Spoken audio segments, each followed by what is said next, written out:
Digital. This is the Trust the Tech podcast, and we got a very last minute surprise guest. He's been here before. It's Ramal Media. What doing, up, people? Ramal? How's everyone doing? I'm doing pretty well. It's Sunday morning for me right now, so it's just full chill vibes. Oh yeah, for sure, for sure. Really excited about it. This is our first stream of 2023, our first podcast of 2023. So I'm just really excited to get in to what we're going to talk about. We're going to be talking about some of the recent tech that came out, and then we're going to be talking about some of the future tech and some of our predictions and everything. Have a few features that I'd like to use in this new streaming software as well. This streaming software is called Opus, and I'm really excited about it. I'm excited about all of the new features. So, yeah, let's get it going. And that's one of the features right there. I don't know if you guys see that crown, but when you drop an emoji, it's called emoji rain. The emoji rain. Yeah. Let it rain on our screen as well. So I thought that was pretty cool. But yeah, let's hop into it. First things first, what are you guys working on? I'll let Ramal go first. It's been a while. All right, thanks. So we just saw a bunch of stuff Apple announced in last week. So hopefully, I think the HomePods and the MacBooks I'll be getting to check out sometime next week, which is fun. Yeah. The awesome. HomePod, I'm actually very, I wouldn't say excited. I'm just curious as to what it's going to be like, because I never had an original HomePod, but I know that I've been in the presence of them and they sound amazing, especially their Dolby Atmos capabilities. So I want to see what Apple's doing with this one, because this one is slightly cheaper than the one they released, the original one back in 2018. I still don't think it's worth it for most people, but I'm looking at it more from like an audio. I'm looking at it from like an audio first perspective, not like a Siri smart speaker, because I could give less of a shit about Siri, honestly. Just right. But like I want to see what I can do when I like hook it up to an Apple TV, run it in stereo with Dolby Atmos. I just want to see what it's like, because it's around the same price as a decent soundbar if you get two of them for a TV. Right. Yeah, that's what I was. That's what my concern was as well. It is around the same price as a actual soundbar. Something that I like. I'm just gonna like show some of you guys.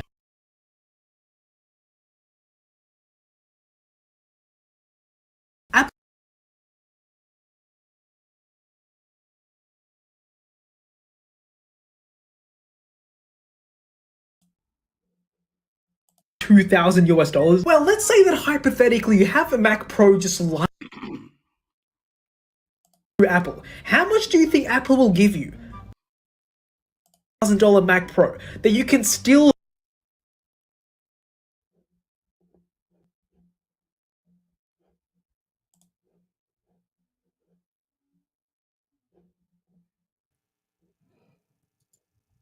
I think you're muted. Yeah, am I muted? Okay, you're good now. You're good. Hello. Yeah, sweet. Technical difficulties. That's how we roll. Yeah. No, the Mac Pro trading, that was funny. I think David Amell was the first one who pointed that out on Twitter. That's just funny. Yes. Yeah. Yeah. But the new MacBooks are very exciting. Well, not very exciting, but I'm curious to see what Apple's going to do with the M2 chip in that particular chassis, because I'm wondering if the 14-inch is going to overheat with the M2 Max, like the M1 Max and the previous 14-inch, because that was an issue. Because the M1 Pro and the 16-inch was outperforming the M1 Max and the 14-inch, because the 14-inch didn't have the proper thermal envelope for it. But I'm wondering if that's going to change. But it's a very minor update overall, not that much to talk about there. I got you. What's up, Sean? Yeah. King Sober in the chat. Well, as far as me, I'm actually working on a Pixel 6 video. Like after 1 year later, I guess I'm going to revisit that, because I did tell my audience that I was still going to cover the Pixel 6, because, one thing about a lot of the audiences, they don't really upgrade like we do. So, and once the new product come out, we kind of like forget about the old product and just leave it alone and not go back and visit it. So I kind of feel like I'm going to keep doing that year on year. But I'll only do like the generation under it. So once the Pixel 8 come out, I will cover the 7 and the 8. I don't think I'm going to keep going like all the way back to the 6, but I will revisit the 6 after a few years, because I definitely plan on keeping it. And I'm also working on another video. Mavoid sent me a treadmill, and Oh I yeah. just finished that video. Yeah, so I'm reviewing that right now. Actually, I'm finished it. Probably going to launch that sometime soon or whatever. But I just waiting to hear back from them real quick because it was a feature on it that I'm pretty sure they wanted me to show off, and it just didn't work. So I was trying to see if I could get some clarity of trying to figure out how to get it to work, and if I can't, then it's going to be in the video, and I'm just going to say I probably got a faulty unit or something. So I that's got what you. I'm I got you. working on.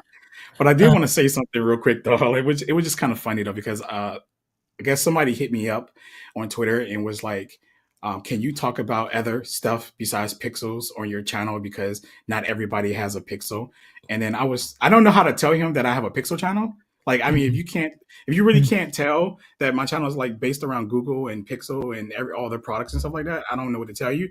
But it's clear that he doesn't watch my channel because there's other products too up there as well, as Yeah. everyone already know. But of course, anytime I post any other products, they don't do as well as my Pixel products because it's a Pixel channel. So I'm not gonna, Right. cram other products down the throat of everybody when they're coming And from it's me. also your channel, so you get to choose ultimately. I mean, come on, Exactly. right? Yeah. But yeah. Yeah. Yeah, that's what's up, bro. One of your most recent videos, I just wanted you to give us a quick summary. You said Pixel 7 Pro not so perfect. Yeah. What, in your opinion, makes it not perfect? Well, I mean, I know a lot of us talk about the Pixel and how great it is, and I do too as well. But on the outside of things, everyone runs into like software bugs and issues on every device that we own, right? But Yeah. some of them aren't that feasible to talk about. There's no point of like bringing it up a lot and just to give somebody something to talk about or whatever like that. So I figure because I'm talking about how great my experience is, let me just talk about some things that actually happened while I was using the device. So that Mhm. video is mainly about not bashing all the issues, but just kind of addressing some of the things that happen in my usage because I don't want anybody to think that I'm saying this phone never had any issues, right? Not a single crash, not a single glitch, or maybe a reboot or anything because every device does it once in a while because it's software. So that's mainly what Yeah. that video is addressing, just small things that happen. I know some of the things may be consistent for others, but it just wasn't for me. It was just like, boom, what the heck? Mhm. And then one and done. So yeah. Did you Yeah, that's experience any issues with the modem on the Pixel 7 Pro? Because I've got a few findings that I actually want to share. Um, I did address that inside my video, but it's not like what you think it is. I Mhm. know like last year with the 6 Pro and the 6 series, everybody was having issues with those, right? yeah, I I never, did I too. Yeah. never, I never did. Like my area, at least with 4G, is solid, but 5G, when I'm on 5G, that's Mhm. where the problem happens. So that's what I addressed in my video. So as far as like modem issues, no, only when I'm swapping from 4G to 5G on purpose is where I be start having signal problems. But I don't think that's the modem. I think that's literally the lack of 5G support in my area. I got you. Yeah. Yeah, I was having Um, some sort of modem issue. Just in terms of power draw, the modem was definitely like there was a significant difference in between the Wi-Fi that's and yeah. cellular data on the 6 Yeah, Pro. I will. Though I haven't Can tried I the just 7 touch on Pro that yet. real quick? Go I don't ahead. know if you guys saw my tweets about the Pixel 7 Pro battery life that I was experiencing, like the really bad battery life. Mhm. So Mhm. I ran a little experiment, and I do have modem issues, but it's got nothing to do with coverage. It's like Galen said with power draw. So what I did Mhm. was I did 3 separate tests with the Pixel 7 Pro. Mhm. First test was I had the SIM in my phone, but Wi-Fi was on. As you would have like when you're just at home overnight, right? I ran Right. a battery drain test overnight on standby, lost 20%. That's Oh not wow. normal, Oh right? Yeah. wow. Yeah. So then what I did was the next day I took the SIM card out, but still had Wi-Fi on and let Mhm. it be on standby overnight. Lost around 5%. So that was there's something wrong with. I think it's maybe my particular phone, but there's something wrong Mhm. with the modem in this one. And then I put it into airplane mode the next night, and it lost 1%. Oh yeah, yeah. That's a Yeah. Yeah, good. that's So That's very actually a good expensive. test. That's a good Yeah, test. so there's something on this. I think I was experiencing the same thing on my Pixel 7 as well. Like, there's something Mhm. going on that I don't know what. Like, Yeah. I don't know what it is. So my Pixel is currently shelved at the moment because the battery life is getting to the point where I'm actually gonna reach out to Google and ask about this because it's happening on both of my devices. So that's a bit Mhm. strange. Yeah. I don't know Yeah. if you guys have experienced anything like that, but I like I think think it's I'm just experiencing the extreme end of that. Yeah. yeah, I think it's basically just the extremely old modem. Is it still an outdated modem, right? Still a older Yeah. Exynos. Yeah, that's what Mhm. I think it is. Just in my opinion. Yeah, but it's definitely like it's my at this point in time it's my only gripe with my Pixel experience. Everything else is like it's almost A plus quality. Everything else, it's just that, you know. Yeah, it's crazy. Yeah, I One feel one you. of one of my biggest gripes with my Pixel now is I really don't like. I mean, it's hard to explain. When you hold a Galaxy phone, the way it feels in your hand, it feels premium. My Pixel doesn't feel premium, like as in weight. I like weight to my phone, and that's my Weight only biggest. distribution. Yeah, I I was mean, I'm talking not. about that with Max Weinbach. Yeah, Yeah, it's not that it's not premium feeling, right? Like the feel of it, Mhm. but just the weight just kind of offsets that feeling that it's premium. So I think that's like one Mhm. of my biggest things about my Pixel that I don't like. But other than that, I like it. It's cool. it's a Yeah, nice that's what's phone. up. So, yeah, let me hit some of these comments. This is crazy. 3 hours of screen on time. That's low. King I Oh also yeah, Sir. think Samsung's fabrication has a lot to do with this as well because they're using Samsung's fab and it's not doing them any favors at all. Yeah. Yeah. to talk about his 3 hours, he recently updated to the January patch, and it just pretty much demolished his battery experience now. So Mhm. I don't know if he reset the phone, reset the usage and stuff. I think he did reset the usage, he said, but I don't know if he did a full reset on the phone. But normally sometimes that helps, but somebody shouldn't always have to do that as a fix or opt into a beta for a Mhm. fix. I think that Google addresses their issues too slow. At least for the to nerd community, because we're the only ones that care about that. I'm gonna be honest with you. The average person, like if Yeah. my mom had his Pixel and it drained like that, she wouldn't really care. She'd just plug it up and just live her life. She wouldn't even know that her battery is draining because it's just something that she doesn't care about. And that's just most average people. But I think the tech community, us, is the ones who care about this the most. So I guess that's why it's a big issue that people talk about battery life, because every time a phone come out, Mhm. the first question everybody asks is battery life. I don't care about battery life on phones because I'm not a heavy user. I use tablets and other things and try to stay off my phone a lot. So it's just my usage. Yeah. Have you guys Mhm. noticed a difference in battery life between the 6 and 7? Um, yeah, I have. Yeah. The seven's better. Seven Pro is better. Yeah, my For How me, at 7 so? Pro least. was good until the modem issues started. Like it was good for the first couple of months, and then I did a reset, and then the issues started happening. Be I don't know. be right back, Yeah. guys. Yep. Problem. No problem. So yeah, one thing I want to talk about is the Nothing Phone 1. You got that around the time it came out, right? Yep. Ramal? Right here. Oh yeah, It's that's what's actually up. it's unironically a really good phone. I actually do really like it. Yeah, so that's been huge in the States. I don't know if you saw like they released the The beta beta program. and the Mhm. beta program. $299 for the phone and being part of like the Nothing OS beta. I feel like that's definitely worth it. That's a For like steal. the Like specs it. of the phone. Yeah. I mean, I don't know if this is a controversial take, but if the Nothing phone for you works on your cellular bands, because I don't think it's supported on all the cellular bands in the US. But if it is Mhm. supported, and if you don't care about the cameras, I would get this over a Pixel 6a. Like I I would get got this you. over a Yeah. Pixel 6a. If you don't care about the cameras,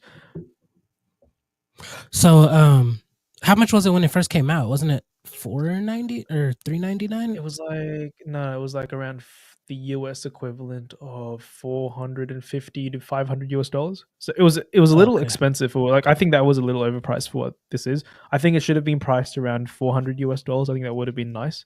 But for $300, this is like a no-brainer just to even just test out like $300 for this.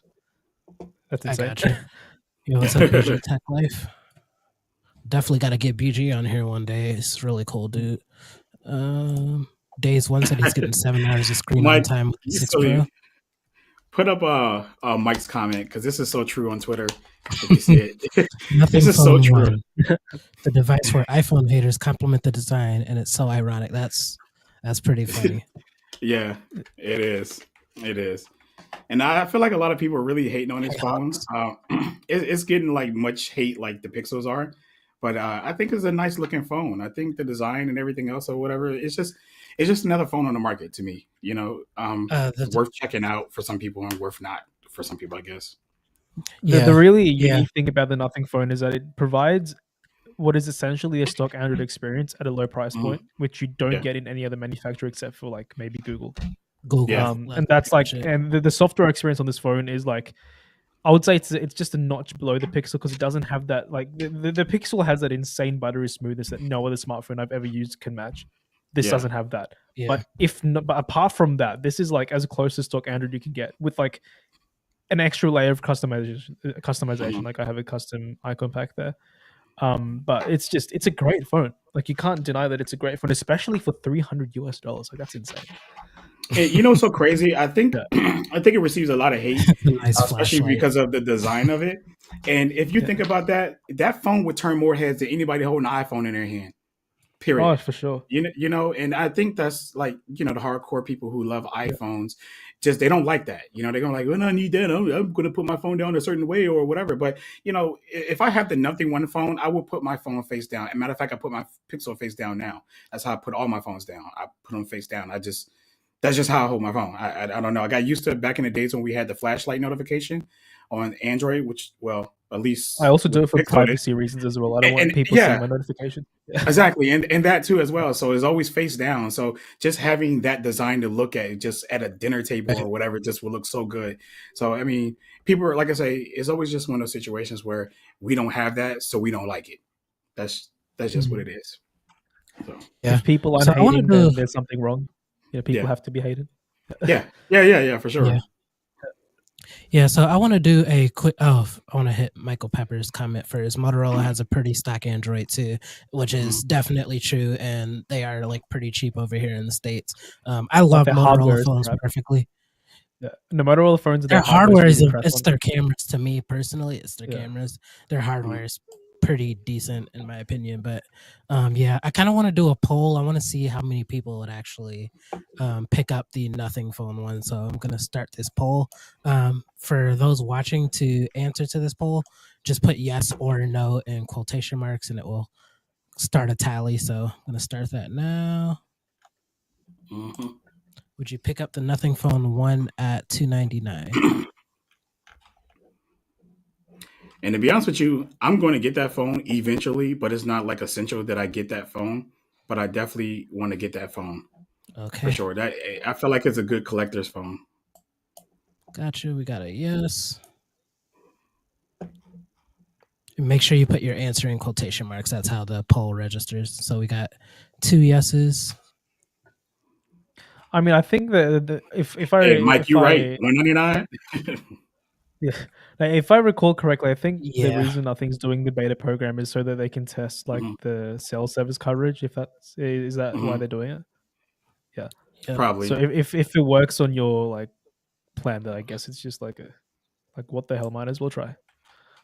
Yeah, we got- true. Looks like we got 4 yeses and 1 no so far. 5 yeses. So looks like majority of the people watching this would definitely pick up the Nothing Phone.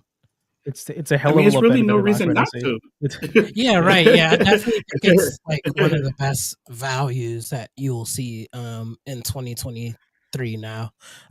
It's not a lot of Yeah. phones that hold value that well, except for probably Pixels. Especially here in the US, like overseas, like in the European market and the Asian market, you could definitely get your Xiaomi, Oppo, different phones like that. But over here, it's so saturated that you don't really It get is. good value unless you import from overseas.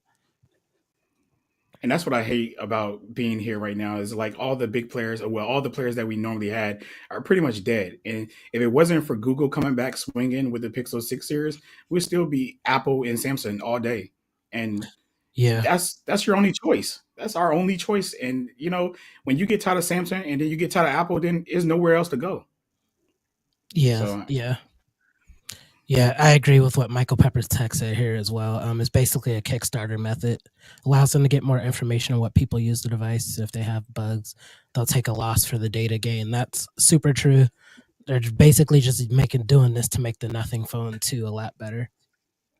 Yeah. And I'm all for it because I like because I don't know if you guys have seen the videos that Nothing has with Carl Pei like in them. Like he seems like a very grounded person. Like he Yeah. understands Yeah. what he's doing. He understands the limitations, the benefits. He understands everything. Like he's looking at this through like a very surprisingly unbiased eye, considering that he's the CEO of the company, right?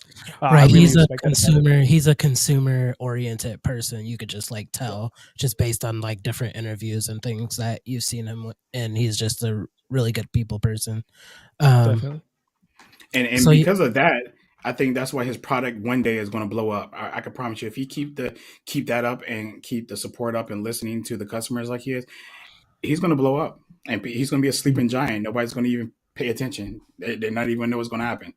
So do you guys see nothing getting success in the Western market? So in the US and Canada, do you guys see them getting good sales over here if they were to come to US carriers? For the price, yes, but not Yeah, I like agree. not for the name, because we know here in the U.S. The That's reason true. why most people actually own an iPhone is because they're financing it in the first place. Because I doubt if Apple would be so dominant here if people had to buy the phones outright. And the reason why a lot of these phones and Samsung phones sell even more here in the U.S. because they're cheaper phones, the A series, are on carriers for like $89 or $100, and when people walk into the store, their decision is price. It's not really the Yeah. phone, but more so the price. But the people who know they want a Samsung phone and a flagship one that they've seen in a commercial, or people who know they want an iPhone, they can just finance it. And they know they could walk in there and drop $125 and walk out with $1,000 phone. And yeah, so Yeah, I think Yeah. Yeah, I Right. think nothing's like North American strategy has to be they have to price their phones for carriers under their Samsung A series just to yes, get their name out there. Like they have have to do to. that because they have to be competitive. Like they have So to be better, but also less expensive than the A series for people to so actually understand and notice them. yeah, my question is how much of like the build quality and design can like how much will that like play a factor in in-person marketing like with consumers? Because I feel like if you go into a store or Best Buy, pick up a phone, turn around the back and it like lights up at you and you can like see the insides, like I feel like that's enough marketing in itself It is. for a lot of I people, mean, like especially you like have to feel this phone. Like if you feel this phone, it's a nice feeling phone. It feels nice. Mhm. Like this feels better than any plastics phone that you can get from Samsung mid range, and even like Right. it also looks nice as well. It's got symmetrical bezels. Like it has that kind of flagship quality, but like you can tell it's not a flagship, but it's not to the point where it's like very budget in its build quality. Like you can tell Mhm. it's like a step above everything else at this price point, especially. Yeah, for sure. Yeah, I agree with that for Yeah. sure. So yeah, Yeah. let's hop into the Apple devices that we saw earlier this week. So let me pull up an article and share my screen. Okay, so Apple announced the new MacBook Pro, the 14 and 16 inches with the latest M2 Pro and M2 Max chips, which will give like a 20% performance increase and 30% faster graphics. The laptops can be configured up to 96 gigs of RAM, which is absolutely bonkers. I don't know who needs 96 gigs of RAM on a MacBook. Patar actually sent People me who a do picture. 3D renders. Yeah. Right, yeah. Patar like sent me a picture. Literally just of, like, people who does the renders and stuff. Yeah. that's literally it. Like Yeah. nothing else. Like you do not need all of that RAM. That's absolutely insane. Is this something that you guys would pick up? If I had the money, and I'm gonna say that, if I had the money, no, nah. I do think it's overkill, and I think I'd just be wasting money because my current custom built PC is 64 gigs, and I don't even use half of that because when I'm video editing or photo editing, I literally Yeah, just probably have a music app open and that app, and that's right. it. I'm not a person who's have like 50 or 60 apps open just because of the fact that I can do it or whatever. It's just, I think that at a point with these computers, a certain limit of RAM, like 8 gigs, is stupid. But I think like 16 or somewhere between 32, or even like if they did 20 something, would be a good base for most computers. But Right. 32 will The probably M2 Pro be, should have started at 24 gigs of RAM. Should have started at yeah, 24 gigs of RAM. yeah, and that's what I'm Yeah. getting at, because that, Mhm. like, I don't feel like, especially with the M1 chips and the M2 chips, I don't feel like you need that much RAM. I can't imagine somebody with 96 gigs of RAM. What are you going to do? Open up all your applications and then go edit a video? I mean, is that your plan? Like, what are you really doing with that? Like, Yeah, right, it's right. crazy. And especially know? because I also Apple call does bullshit on support- people who say like future proofing. Like you don't need 96 gigs of RAM You for future you proofing. Like, you come on, don't, I- you don't need bro. it. Yeah. I've been having 64 for 5 years. I still haven't used it. So future proofing for what?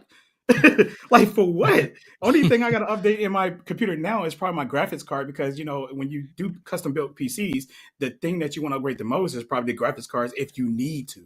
Yeah, I agree. Because, I think yeah, I think all consumer tech should start at 16 gigs as 16. well. Eight is Well, too low. in depending on the price, 2022. but for the prices Apple's charging, 16 gigs sounds definitely fair. Yeah. Yeah, But for sure. Apple prices for sure, 100% sure. Everything they sell needs to have 16 as default. And then you need to move up, like you say, 24 or 32, maybe 64, I guess. But 90, 96 is just for them to get people to buy, spend more money. Because, I mean, we all know about that guy who bought the 52 maxed out Mac Pro or whatever and try to trade it in. Mhm. Everybody knows about that. Like, Right. why did he Mhm. need all that? That's insanely crazy. It's like, at least he's some kind of 1.5 government official. terabytes of RAM. That is insane. I mean, and I'm pretty sure he's wasn't he like a video guy, a video editor or something? Like, Yeah, that's yeah, that's a overkill, right? lot. That's No, it's and- funny because MKBHD he has the 1.5 terabyte, like he has the maxed out Mac Pro, right? But I was listening to his podcast and he has the current like maxed out M1 Max MacBook Pro. He Mhm. said he's not looking to upgrade to the M2 Max because he can't.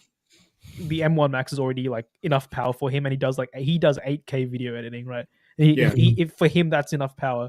Like for anyone else, like any YouTuber, aspiring YouTuber, like you Mhm. don't need this, right? You You don't. don't. It's not built for YouTubers. I don't like it, it's not.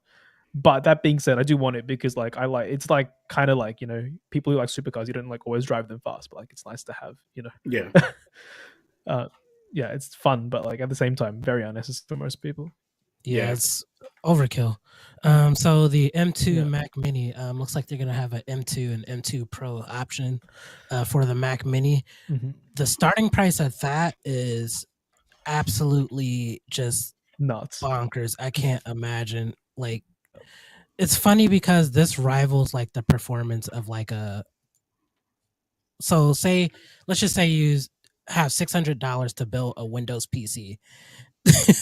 M2 Mac Yeah, Mini. good luck. Good luck. Yeah, you can't. It just doesn't compete.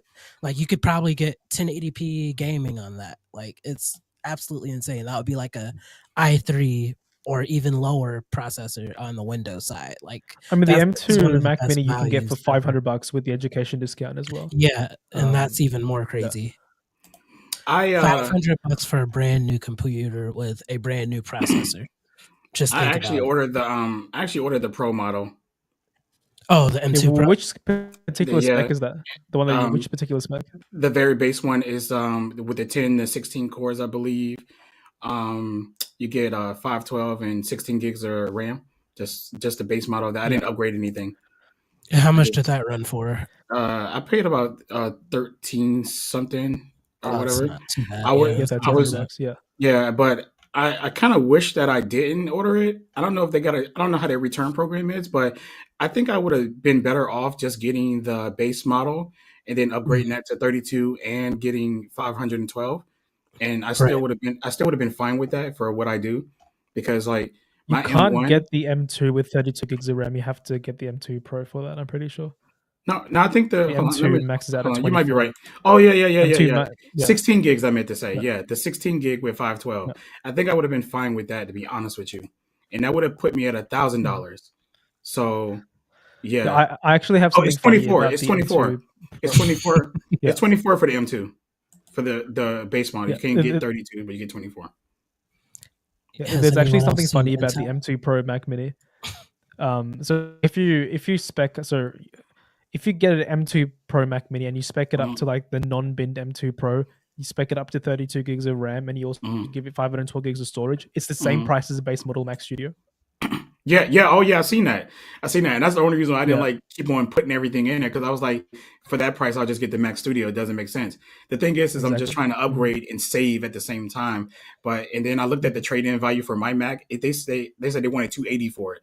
So I just gave them the middle finger and said, fuck it, I'm just gonna put that shit in my living room somewhere. Because for $280, I'm not giving you my Mac Mini that I pay $800 some for $280 towards the new one. Just I don't know, trade-ins just is trash right now. And I did, for sure. yeah. So yeah, I'm gonna let the Mac Pro come in, but I'm gonna just decide if I want to take it back and just get the 16 or 24 gig model or whatever, just to save money. Because like I'm not really hardcore on my M1 chip now. I think like with my Air, I have to use proxies, and on my M1 now, I don't have to use proxies. But I got so used to using proxies now on my Air that I don't mind using it on my M1 or my Mac Mini currently now. So it's not really a big issue for me. So, and I'm not shooting anything above like 4K 30 or 60. So I'm okay. I got you. So the next big thing that Apple announced this week was the second generation HomePod. I'm just gonna let Ramal handle this because I know Delvine's probably not interested at all. Neither am I. So, did you say you were considering one? We were talking about it before the stream. Yeah, I'll be receiving 2. Okay, that's what's up. These are just a full disclosure. These are review units. So I don't get to keep them. Well, I get to keep them for like a period of time, but basically, I specifically asked for 2 because I wanted to test out the stereo sound. Yeah, I'm gonna be like I said this before. I don't care about the HomePod as a smart speaker. It is like the thing about Siri. Like Siri is good for like general home automation stuff, but for like anything, because I ask Google Assistant just like the most random shit, just because I can, right?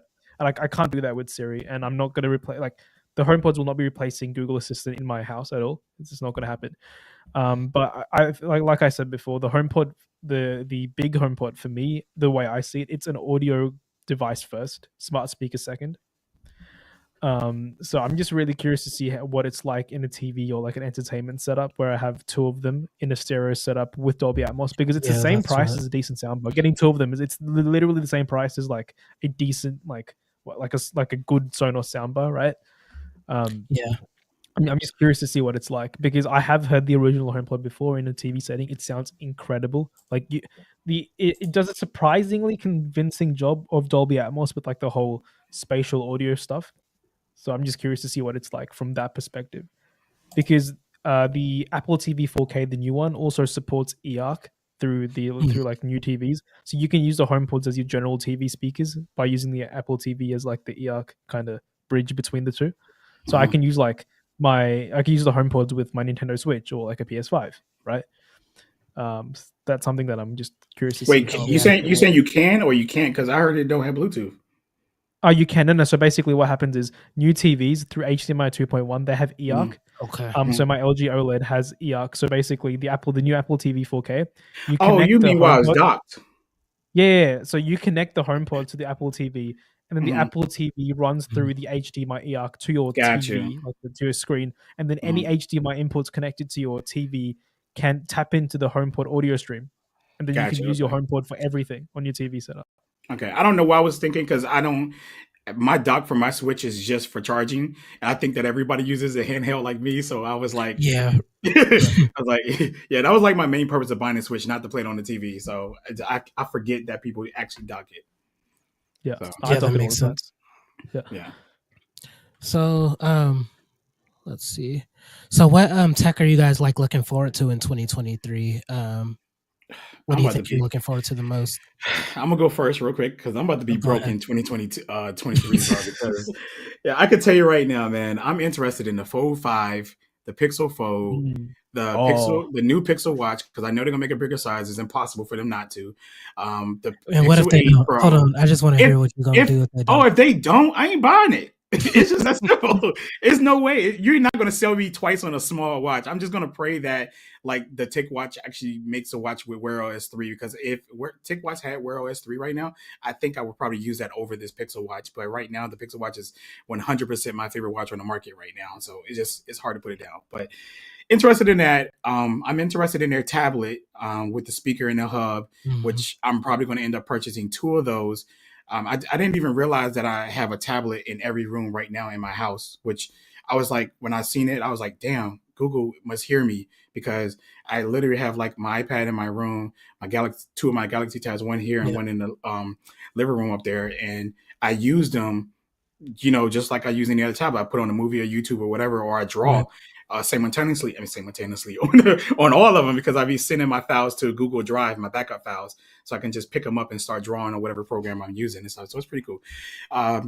And I want to say, oh, and I was interested in the new Macs that are probably going to come out. Like I thought they was going to drop an iMac, and but I guess not. I don't know. So I'm just going to go ahead and get this mini and just say, fuck, I'm tired of waiting. I've been waiting like a year and some change now. So I got you. yeah. Okay, I guess I'll go next. One thing I was interested in, Ike actually just like posted it yesterday. Now, me, Delvine, and Ike may be the only people who buy this, but I think it'll be worth it. The Mobvoi TicWatch Pro 5? Yeah, 5. Yes. I am super excited for that. Me Just too. because I feel like just Google needs the competition, especially in the Wear OS space right now. It's basically only Mobvoi, Samsung, and Google right now because Fossil isn't really doing anything. They are amazing, amazing They are. battery life, very fluid Wear OS, very good performance, but the haptics are absolute trash. They literally feel like a toy. Like, it does, man. it's Like pretty the bad. old Whole Xbox watch and PlayStation shakes on your controllers. wrist. They just go, Oh. bro. Like you can feel Terrible. it bouncing up and down on your wrist when it Wait, vibrates. so It's that it bad. has like, I'm guessing, a rotary haptic engine instead of like the linear Yeah, one. That right. you Yeah, get in the newer yes, ones? pretty Yeah, much. okay. It's But not fine and tight like the Galaxy yes, Watch. you or would Apple not miss a Watches are. notification Complete though. opposite. You would not miss a notification. I tell you that much. It's impossible Well, that's because the You're going to problem. hear it more than feeling it, I'm not, guessing. yeah, your wrist is gonna go, and you're like, oh, okay. So Patar, I'm assuming so. I really hope it does. If it doesn't, it's a fail at launch. Well, they already I said it really feel was. like They they already did say they were. yeah, they Cool. said it was launching with where, but a lot of us still wanted on the 3 right now. Yeah, So I don't know if they're holding out because they don't want to, like, if it gets on the 3, nobody's going to buy the 5, right? So probably not. unless they change the haptics, because I think the real downside to that watch is that the software is not being supported, and then the haptics. If they fix that, yes, I think Wear OS and like every other watch on the market is going to have competition because the battery life that you can pull out of that watch is insanely crazy. Like I said, I get 5 days. If you use essential mode on it, you can get 5 to 6 days on that watch because they're the only ones that have the dual display. And I really want like Yeah, everybody to adopt that. Like everybody needs to like just think about adding a dual display because you don't even have to use always on display because of that. And it just sips battery. have you seen how that works, Ramal? Have you seen the dual display? Yeah, on the there's like watch? there's like a separate really low power display that's like sits on top Yeah. of the normal one. If It works I've seen it. really Like and like you get, I've heard that you get like stupid battery life, like insane battery And life. Just well, with Delvon this was saying display. it has essential mode as well, so you could basically have Yeah. only the low powered screen on, and it will still like track your fitness and all your like general basic information. And the cool thing about it is you could actually, I just found this out through Delvine, you could schedule it too. So like say Mhm. you're like, Oh. so say like 10 p.m. to 8 a.m. you could like schedule it so it'll go into that low power mode and not use any AMOLED screen or any Yeah, Wear But OS it'll still features. like do sleep tracking and stuff. So with it the- does. Yeah, right, yep. Calories, your Okay. calories, your sleep tracking, and your heart rate. So just in case something does happen to you, it will wake itself up, vibrate to let you know that, well, it'll try to attempt to wake you up. But like I say, the haptics will wake you up, not attempt. They will wake you up because it vibrates like stupid crazy. But yeah, Yeah, and insane. like you said, you can schedule, and that's the best thing about this watch. No other watch that I can think of that does that, but it literally gives you all your health stuff while you're asleep.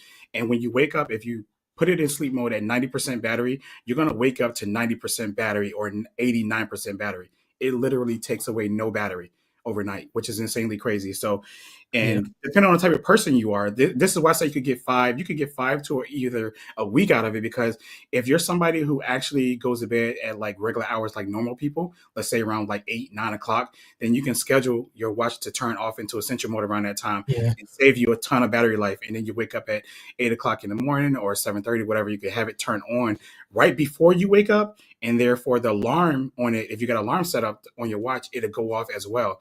And then it goes back into that mode. I normally schedule my essential mode to be around like 2 2 o'clock in the morning because I'd be up. So if I put Yeah. it to like 8, then I would even get more battery out of it. Like I say, I easily got 5 days out of this and probably could have went 6 days out of this watch. Easy. 5 days. Yeah, 5 days. Yeah, Guaranteed. so- But as long as you use so- essential mode. If you don't use essential mode, you could get 3 to 4. Yeah, easily. Yep. And this was a big deal because before Galaxy is the only one competing with that in terms of Wear OS right now. Like the Pixel Watch will probably do a day to 2 days.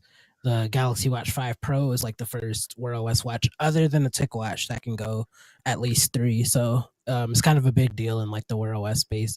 This is the alleged design of the new TicWatch Pro 5. I don't like it personally.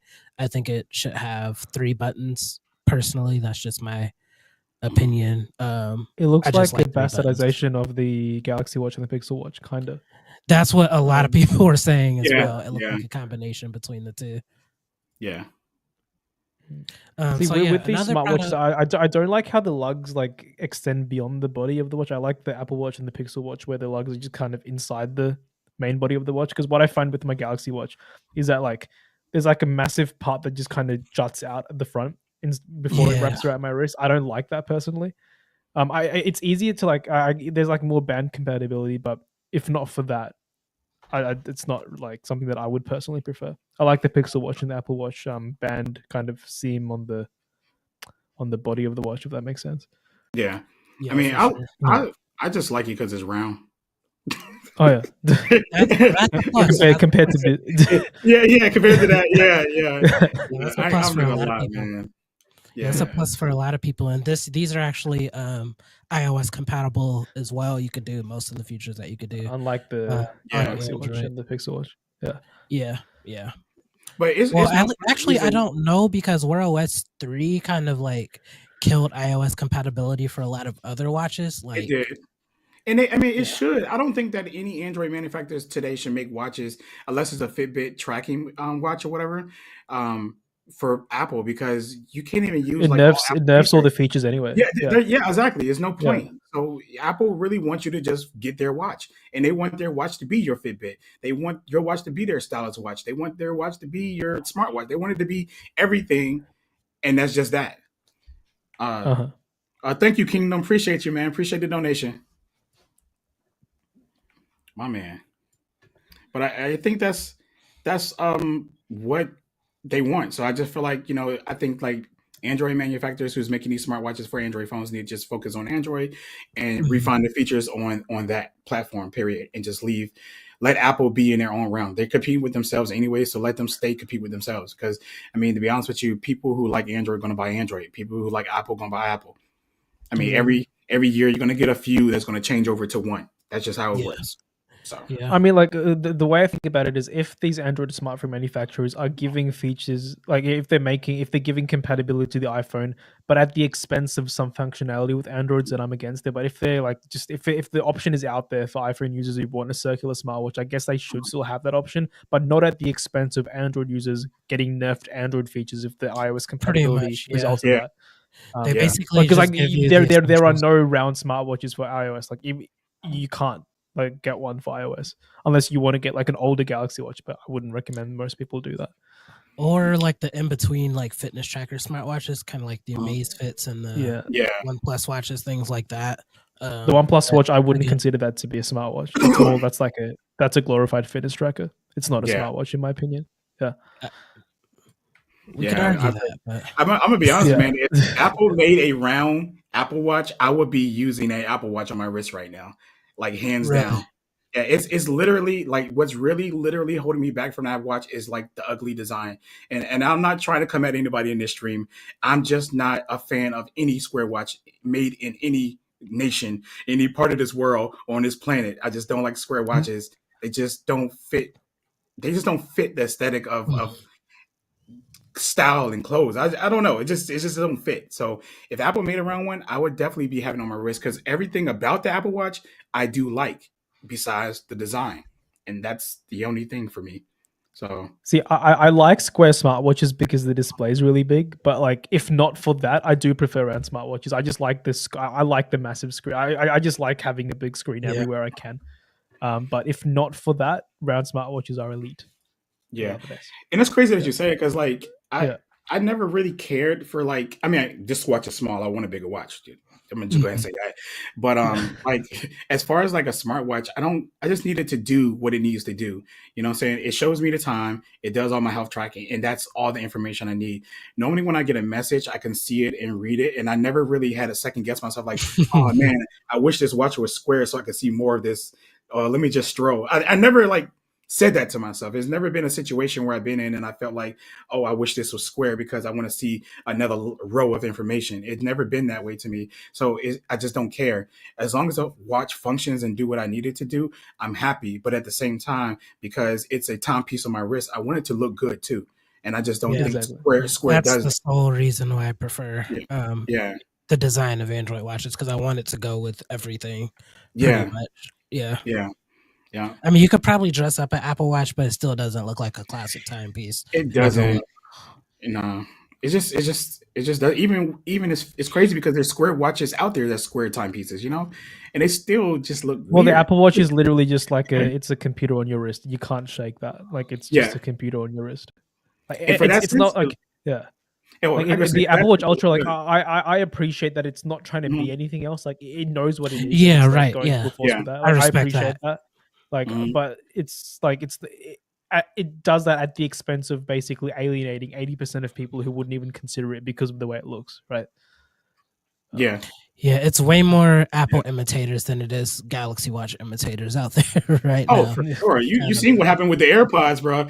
When the first AirPods came out, we started seeing stem headphones everywhere. I was like, oh gosh, not those. No, what people Man, do, what companies do is they clown them, then they copy them. Like that's like it's rinse and repeat every single time, every Yep. single time without fail. Yeah. yeah. So yeah, another product I'm interested in. I keep seeing leaks about new Galaxy laptops coming out, like Oh, the with Book 3, the Book 3 Ultra. That's really what I'm with the looking at. 30s, with like a 4070, was it? Like Yeah, something stupid. that's what I'm looking at because I have the Galaxy Book 2 Pro 360, which was like their super Mhm. high end. It doesn't perform well, even though it's like their most high end device, because it doesn't have like a dedicated graphics card. And that's something I'm like really looking forward to, is a Galaxy Book with a really good graphics card and just really powerful processing, so I could get some gaming and work done. Dude, I want Samsung to Yeah. make that just so they can have competition with Apple in the laptop space. Because Yeah. you know for a fact that the Book 3 Ultra, if it's going to even come out, is going to be cheaper than the M2 Oh, Max 100%, MacBook Pro, 100%. and it's going to outperform it. Like, Well, actually, by I margin. don't know, because Samsung charges a lot. Like the They i7 do. variant, the i7 variant of the laptop I have now is $1,500 at launch. So, but they do get Samsung. One thing I will say about Samsung, they do have a lot of sales. But the at M2 launch Max it was MacBook Pro is like $1,500. $3,000. So I don't Well, think that's fair. Samsung's That's Book 3 fair. Ultra is going to be like $3,000 with the 4070. Yeah, it would Um, probably be like Yeah, 2.5 or 2, probably. it's definitely going to have worse battery life and probably Oh yeah, worse build 100%. quality. Because Like, they'll use Intel, but and Samsung has a yeah. partnership with Intel. They'll never go AMD or anything. So Yeah. Well, like Intel's 13th gen laptop CPUs are actually kind of bonkers. Like they're insane. yeah, But right. at Yeah, the expense of efficiency. I guess like it's really cool because if you want efficiency, Apple gives you that option in spades, right? Like Apple gives you as much efficiency as you want. But if you want just balls to the walls performance, you go Intel or AMD, which is great because consumers have so much choice now. Because like 5 years ago, that wasn't a choice that you could feasibly make. and But now you can. I'm building my first Yeah. PC this year using AMD. Same. So, yeah, I'm using Intel though. Yeah. Yeah. I got Intel in mind as well. I got Intel. I like Intel. Intel's always been good to me. So I always, they're my go-to when it comes to processors. But I did want to say this. It's funny how we talk about these laptops all the time, but we just never talk about any of the basic stuff that they do. We always come at it as a creator.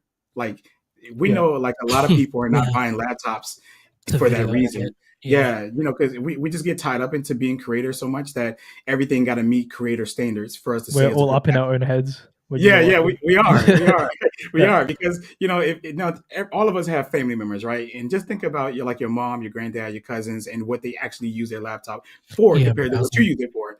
And like a lot of that stuff that we talk about is really overkill for them, and they don't need it. But we would still try to talk them in getting it because of what we know about laptops, right? Like my mom, I recently got her a M1 Air, and I only got her one because I just got tired of her. Oh yeah, and I'm gonna just let you know she's not really liking it right now. She's used to Windows, and I keep doing this. I keep doing this to my mom. I keep buying her stuff that's from Apple, and she complains because she's used to what she used to, and she Yeah. complains. But I told her I'm not taking that laptop back. You're just gonna get used to it because my mom keeps buying now. Not me. She keeps buying these cheap laptops that will Oh. break. Like if it will break if you put it in a bag. Like if you put it in a padded bag, it'll just crack in the bag. And then she comes to me and she calls me up and she be like, my laptop messed up. And I'm like, Mom, oh my God. And then like That's how they it's are. slow. It loads, I just wanted to get her something. And I think the Mac was a good price or whatever like No, that. the M1 MacBook Air is just like it's just legendary value. You can get it for like $800 Yeah. brand new, right? At this point, Yeah. Mm-hmm. like it's Yeah, it's just a good it's go-to the laptop. go-to option. Yeah, it's the Yeah. go-to option. That's the first thing that you would suggest easily. It's Mhm. not like debatable either. Like you could probably look at like a Lenovo or something. That's a good bang for your buck, but it's so much easier to just say, "Hey, go get a MacBook Air," because it's been No, that way for a solid. it's so funny 5 though because years. with Apple Silicon Macs, it's like they're either stupendously good value like the Mac Mini or the M1 MacBook Air, or they're just like just really expensive. There's like no in between, which I find hilarious. you, Like Trent. usually there's an in between. There's no in between. Yeah. It Yeah. ain't, man. My mom's just horrible with stuff, and I just want to like give her something I feel like that would last. But like I say, she don't like new stuff. She likes what she's used to and stuff. So Yeah, right. I don't know. She's just gonna deal with it. I was gonna give her one of my Surface Pro, but I feel like that'd be too much. Her keep disconnecting and detaching the keyboard because my mom she actually uses a laptop on her lap. I don't know that many people that Have I you don't know that. considered giving her a laptop, like a Surface laptop? Because those are Yeah, like pretty yeah, decent. yeah. That's what I meant to give her, but I gave mine to my wife. So I know, like, if she really hates that Mac, eventually I'll just go ahead and get her Surface and get the Mac back and just like Mm. sell it or something and just let her have that because I know that she loves touchscreen. Like she don't even have touchscreen, so if her Mac has like mad marks on the screen Oh, as well, and that's one of the things that she really hate because she can't see. And like sometimes using the mouse up there, it bothers her. So Yeah. she'd be looking like this. She'd be like, uh, and touching the screen like that, it'd be so funny. But her screen be like extra big. That's how I got her Yeah. laptop up. I got to make the resolution pretty big for her. So it's a lot that she's really hating right now. But I'm just trying to get her used to it because I just spent too much money for it right now. So I just want her to try it. But eventually, I'm gonna have to get rid of it. I know I am because I got you. yeah. So I do want to ask, do you guys think there are going to be any significant upgrades in like the major smartphones right now? Because it looks No. like with the S23 Ultra, it's nothing. I really feel Look, like Google's gonna do like a all I'm Pixel excited for 6S is type of I thing. just want the Pixel 7 Pro and the Galaxy Z Fold 4 to have a kid, and I just want a Pixel Fold, please. That's all I want. That's all I want. Yeah, That's Pixel Is literally that all I this year? want. Is that this Yeah, year? That's that's this year. yeah. That's this year. Oh. They say May, right? Is it May for the Pixel Fold? It's like May to June, like sometime Yeah. in That that may period. be my Yeah. next phone then, It's, because I it's really don't want to upgrade my S22 Ultra to the 23 just for a mm, higher megapixel count, basically. And And like the thing is, what I find funny is people who complain about the bezel and the Pixel Fold are the people who it's not for. Like it's not for them. Like right, like yeah, it's like people like what they do is they complain about something that's so minuscule and pointless. It's like the people who complain about the notch in the MacBook Pro are never good. Like they were never interested in the MacBook Pro to begin with, right? It's like the same thing with like I couldn't give less of a crap about the bezel on the Pixel Fold. I think they actually look good on the Pixel Fold because you get like uninterrupted widescreen display, right? I think and you get like the you get like an actually good selfie camera on the inside screen as opposed to the folds, like the yeah, under display one. I don't like it. I do not like it. yeah. I agree with this one from Everyday Tech. I think Yeah. I really want a 6.1 version. If they do, Oh, if they do I have it, I news. want it to be on the Yeah. A series. Yeah, I But have there, news about that. There was like there was a leak about like Google releasing a Pro, like a smaller version of their Pixel Pro I next was year. about to say I that. forget. I was about to say Yeah. that. Yeah. I think That's they're gonna. interesting. Yeah, the rumor is that they're gonna switch to the Pixel 8 Pro and like a Pixel 8 Pro. I'm just gonna say Ultra, something like that. They're gonna do like what So it's Apple gonna and be Apple is is it doing. So it's gonna be still gonna be Yeah. 2. It'll just be like an Two 8 Pro Pro, models, 8 Pro yeah. Max, Yeah, basically. and that's what they should Yeah. do because, like everyone else, I wouldn't even buy the 6.7-inch one. I would buy the 6.1-inch, or well, I really want 6.4 because I like the size of the Pixel 6 The last year. 6.4 is like really nice. It's a sweet spot. It was a So- sweet spot. I like the size of that. Yeah. That's probably the best. I prefer 6.1 personally, Yeah. but yeah. I don't like the size of my iPhone currently. I want it to be bigger, but I don't want it to be the max. Like I'm just like I'm in between. So with the 6.4 that Google did, it was like so perfect for me, and I wish that they would stick to that. But they went down to what 6.2 now for the Pixel 7. 6.3, I think. Yeah, I Three? think it's Three? 3. Because It's fine. because the 6A is a 6.2. I might be all right with 3. I Yeah, might be yeah. all right with 6.3. Yeah. I might be all right with that. Yeah. Yeah. Actually, Well, like hopefully- speaking of phones, like the 14 Pro Max, like it has a 6.7-inch display, right? But it's so Mhm. heavy. It is Yeah. incredibly heavy. Yeah. And I picked up a 14 Plus the other day. Like, it's a bad value phone, but the weight feels right because it's not built out of like bloody stainless steel. Like what did they say? Surgical grade stainless steel and whatever the hell is in there. Like it feels nice to hold. That's why I'm excited for the titanium on the 15 Ultra if it's even going to be a thing because it's Yeah. going to be so much lighter. And like if you drop this on your face, you're dead. Like you die. It's a concussion. Right, you're done. Yeah. You're done. You're out for the count. Like you're Um, KO'd. Like Pull up Trent.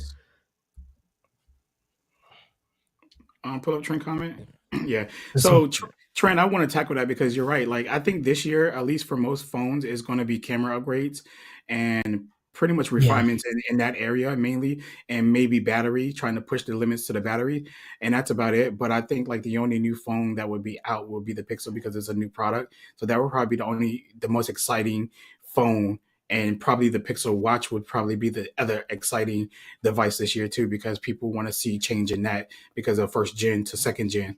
So I think for the S23U, it's just going to be more so about those cameras. In the new I'm chip. really excited. Yeah, I'm really excited for Samsung's approach with this one because they're keeping it like I like the boring approach because if it's boring, you know it's going to be good because like they don't need to change it. Yeah, Like, right. Just keep, Yeah. just keep They're going just until it's chilling. working. Yeah. They're Yeah. just chilling right now. Yeah. And that's what we Working on got. what's next. That's what we got with the Pixel, and from the Pixel 6 to 7, it's the same phone, but just all the refinements was like perfect. It was spot on, and I feel like each generation, that's what Google needs to do. Each They make generation, the refinements they need to make. yeah, exactly. And again, they don't have to compete as far as like power and stuff like that because nobody is touching Google and AI. Nobody. So they're in their own race when it comes to that. While Apple's in the power race, and I mean, even Samsung not even trying to compete. Nobody's trying to compete with them in power. To be honest with you, everybody has their thing. Samsung seems to be really focused on cameras and feature rich stuff, and Google seems to be focused on AI. Actually, and Apple. You say that, but so I've been using the Red Magic 8 Pro. It's got the Snapdragon 8 Gen 2. This thing is more powerful than the A15.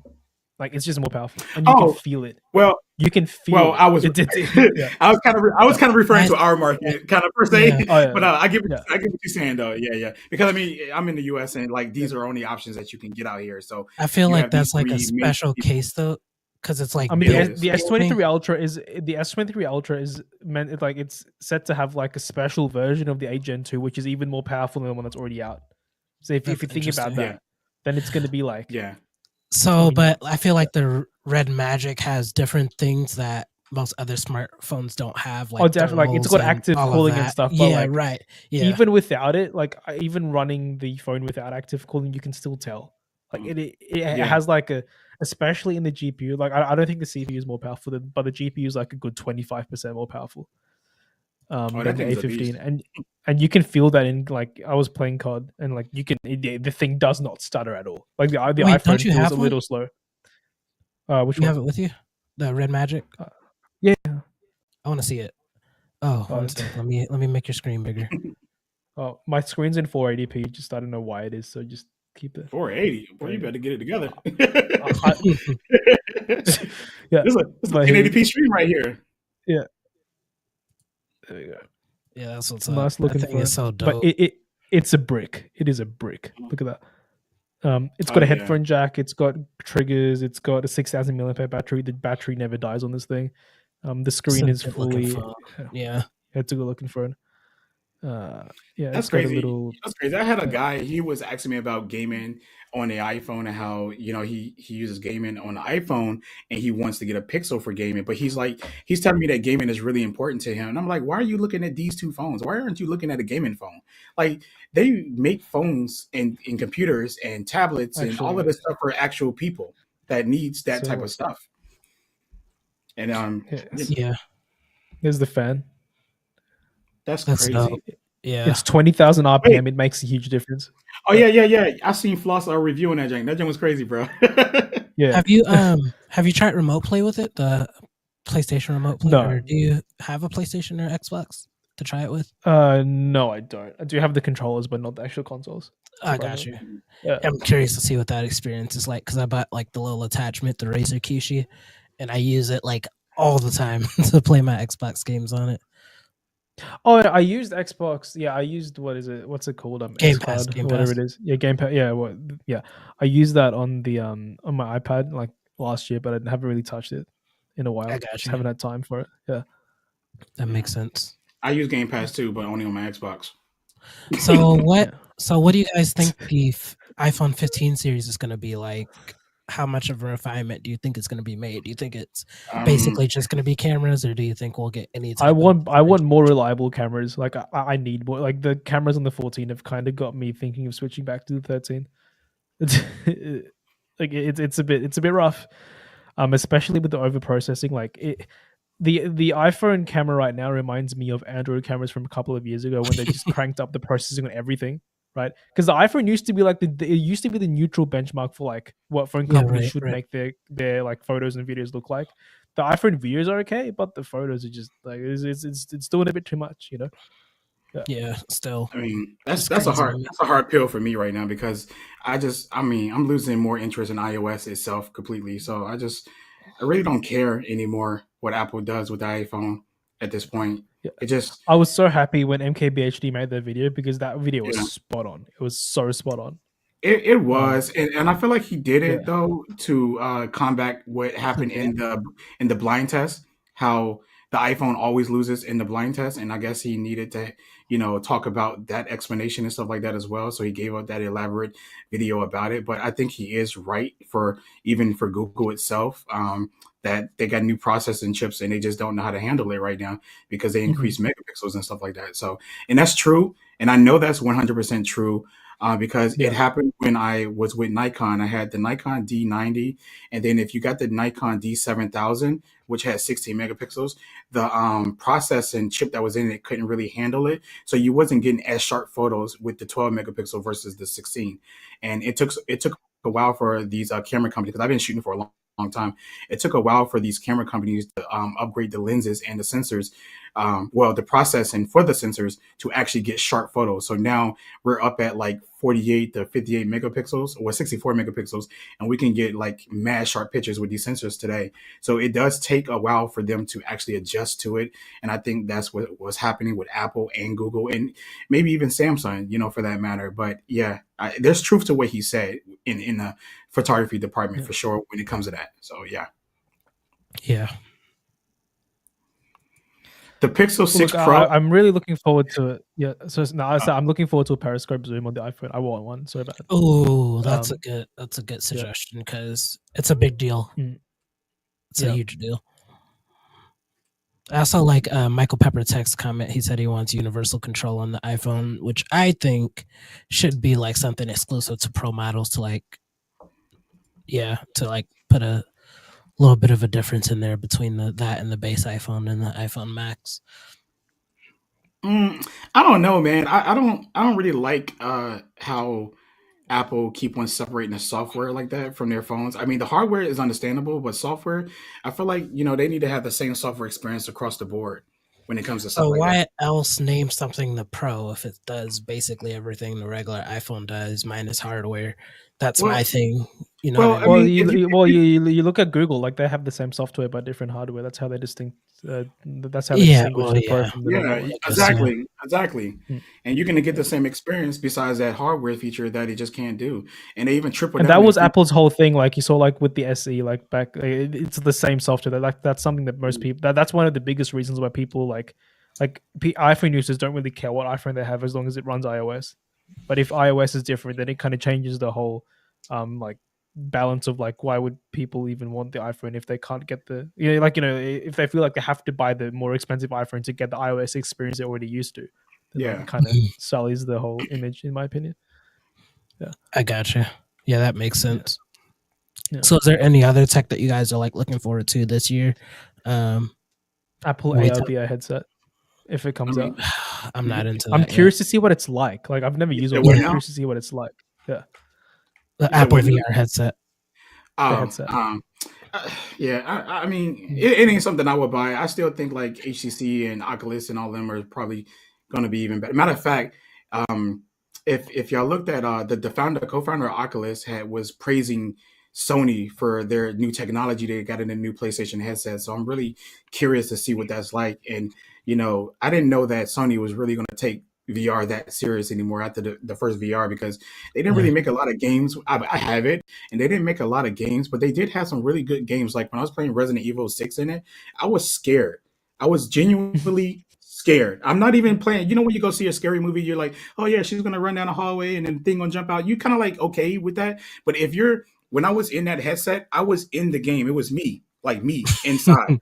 Meaning that if I turn my head and I'm walking in a hallway, that thing can jump out. It is me right here. So the level of like the scariness was like 100%. I was in the game trying to stream it, and I have it on my gaming channel that I have, and I was streaming it, and I was telling my followers, I was like, "Yo, I can't do this anymore. I'm sorry." I stopped because there was an old lady sitting in a chair, and I'm like, I gotta walk past her, and I know something's gonna happen because she wasn't there at first, and it's just so crazy of graphic power that you got out of that because it made me feel like I was in that game. And Sony just took that stuff to the next level with the eye tracking in there now. It's insanely crazy with the eye tracking. So now Yeah, you can track it's with the crazy eye. where tech is coming. Yeah. And then Oculus is trying to rebuild their system for the Oculus 3. So I'm excited about that. And HTC is trying to get on that board. So it's crazy what VR is going to do. I feel like Apple is going to miss the curve on all of that because I feel like they're going to focus on how to connect that with their ecosystem and somehow connect that to get you to Yeah. want to buy it for whatever it is they want you to buy it for. But the core point of VR headsets is gaming. And I think Apple doesn't do gaming good right now. And I feel like they're going to miss it. That's why I'm just not excited about it. I think like the design might be good. I think like the functionality, they're going to have some cool Yeah. features and everything. But I feel like, this will be a first gen product for them. Just like the Yeah, Pixel it's gonna be. Yeah, it won't be. It's gonna be limited for sure. Yeah. I'm really curious about what Samsung will do with the Tab S9. I don't think it's gonna come out during with the. They usually do it with the phones though, don't they? They usually have the tablet and the. I forgot to phone mention same- that. yeah. I forgot to mention that as one of the things I'm going to get this year. I'm going to get the Tab S9 Ultra. Yeah, I want the Ultra too. Yeah. Yeah, I'm definitely gonna trade in my 12.9-inch iPad for a S9 Ultra because I'm just way more comfortable on Android, and I haven't touched a premium Android tablet before, so really. Yeah, Yeah, curious that's to see something what I'm that's curious like. about as well. Because Yeah. people who have the Tab S8 Ultra really like it. Like everyone who owns one likes theirs. Mhm. So I'm just curious to see what it's like. I just think the functionality just makes it so like Samsung mastered tablet software like before anyone else did They in terms did. of functionality. In terms Yeah. of functionality, like iPad OS is super smooth. It does And that's everything. And that's you crazy need it to. because iPad OS is smooth with the we want for the Galaxy tablet, and then Galaxy tablet has all the core features of a tablet, and iOS doesn't. It's like if we could just crunch those two together, we'd just have a perfect tablet. Like Pixel it's tablet, crazy. that's what that's gonna be. Yeah, but I mean, if Samsung ever figure that out one year, then it's a possibility that they can like put more gain more percentage in the tablet market when it Yeah. comes to that. But again, I don't think that the average person cares. This is where I'm coming at again about that, because we got to think like average people. We're the only tech people that really care about performance and what it should do and should not do. Again, my mom, you give her a tablet, and well, let me just use my stepdad for instance, because I bought him a Fire tablet. He was happy with it, right? That thing cost like $40 or $49.99. He was completely happy with it. And then later on in life, he kept calling me about problems with it going slow or this ain't loading. And I was like, you know what? Fuck it. Let me get him an iPad. So I bought him an iPad. He still calls me about problems with the iPad, but at least, it's a better tablet than what he had or whatever like that. But he does the same things on that tablet that he did the other one. But we're out here complaining about we want a tablet. And I just had this conversation with Mike the other day. We want tablets to be computers, but then we want computers to be tablets. Or at the same time or whatever. And I feel like a tablet need to stay a tablet, but I feel like it still need to have some type of computer-like functionality, exactly what Dex is doing. So I think that's I always like to remind people when like talking about like just comparing devices that because people always think that companies should make things for like the tech enthusiasts, but if companies only made things for the tech enthusiasts, those companies would just go bankrupt like immediately. Yeah, like that's not their market. That's not they their can't market. include every single thing we want, unfortunately. That's and not tech enthusiasts usually want more than the average consumer wants, so that definitely makes sense. Yeah. And we ask for too much. You got to think about it. We ask for way too much. I mean, I ain't going to say we ask for too much as far as these MacBooks, right? We want SD cards. You're marketing something for creators kind of per se, but you don't put SD cards in there. You take away, ports and stuff, and that's important. But those are understandable wants from regular people. But sometimes we just want way too much for a lot of this tech that we ask for. And it just doesn't need to be that, because there's something else that does that for you. I get like my biggest complaint is that I didn't like MacBooks because they didn't have pen support and touch support, but there's other products out there that do have it, right? So I'll just go buy that, and I have, and I do, and I have, and now that Macs might get touchscreen support, people are like bugging out about it, but like nobody told you that you have to use it. Like it's there for the people that want to use that. My mom, if that MacBook Air had touchscreen, it'd be perfect. She probably could get used to it at that point. But it doesn't. So it's like a burden on her life right now that I actually got that for her. So yeah, I just think sometimes, we just kind of just overdo things as creators, and we're not really thinking about the average person needs and wants and stuff like that, because, most school people, they're not using, if you're not like in some type of college classes dealing with graphics and Photoshop editing, you don't really need a MacBook. You can ski by with a Chromebook because most of the work is done online. Sure. Chrome OS is severely underrated. I tell people that all the time. Chrome OS is severely underrated. I want to hit this question that Michael Pepper has for us, and then I want to ask Ramal a quick question, and then we'll probably wrap up. So Michael Pepper said, would you guys use a DeX-based laptop? I don't know. I don't think I would personally. I would use a DeX-based tablet, but I don't know about a laptop. Or something that runs Dex UI, so developers can finally make apps for just Dex.